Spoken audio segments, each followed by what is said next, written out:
we've just got some news out from the Defense Secretary, Chuck Hagel, saying that he is ready for action if he's given the word.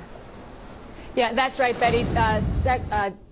Defense Secretary Chuck Hagel, he's in Malaysia. He just did an interview with the BBC. He said that the Defense Department has provided all possible military options to the president, and that the Defense Department is, in his words, ready to fully comply with whatever path the president wishes to take. So you heard from Secretary of State John Kerry yesterday. Now you're hearing from Defense Secretary Chuck Hagel, all pointing to that the administration is moving closer and closer to announcing that it will be taking military action in Syria. Now, yesterday, the Secretary of State, he came out, said he's been speaking on behalf of President Obama in his conversations with his diplomatic counterparts. He came out yesterday, and for the first time, we heard a U.S. official publicly pinning the attack on Assad's government. He called the use of chemical weapons cowardly. It is undeniable. The meaning of this attack goes beyond the conflict in Syria itself, and that conflict has already brought so much terrible suffering. This is about the large-scale, indiscriminate use of weapons that the civilized world long ago decided must never be used at all.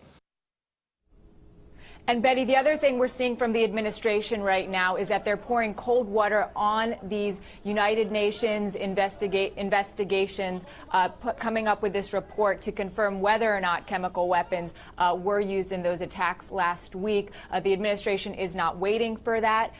They are going to be issuing its own report, its own intelligence report, to establish that it was, in fact, Assad's government that used those weapons, and we should be seeing that report soon, even within the next couple of days. Juliana, what about a UN action? What about a UN resolution here? You know, Betty, officials, they say that there's really no way that Russia is going to sign on, so very, very unlikely that we will have any sort of UN resolution. Another sign of that is that Russian officials were supposed to meet with U.S. officials this week on restoring peace in Syria, that peace conference, and that's now been postponed. The president made calls over the weekend to UK Prime Minister David Cameron and French President Francois Hollande. An official says that these are two key allies who will be playing a role in whatever military action the U.S. takes, as they were with Libya.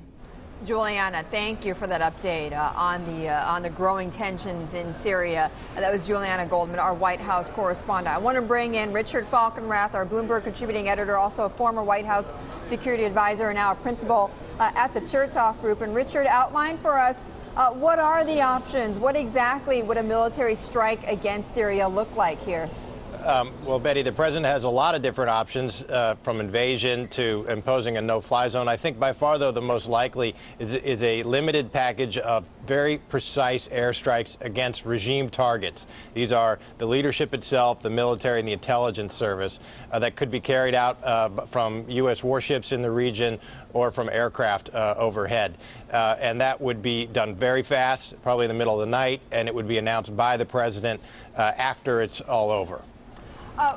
Richard, I want to just step back for a moment. I mean, what in particular has been happening or is happening in that area to have prompted Assad's regime to strike with a chemical attack? It's a good question. There's no clear answer. The Assad regime, of course, denies it.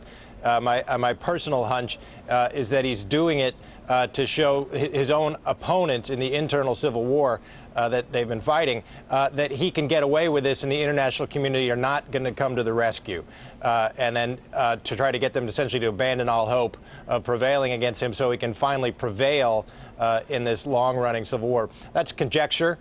We don't know yet.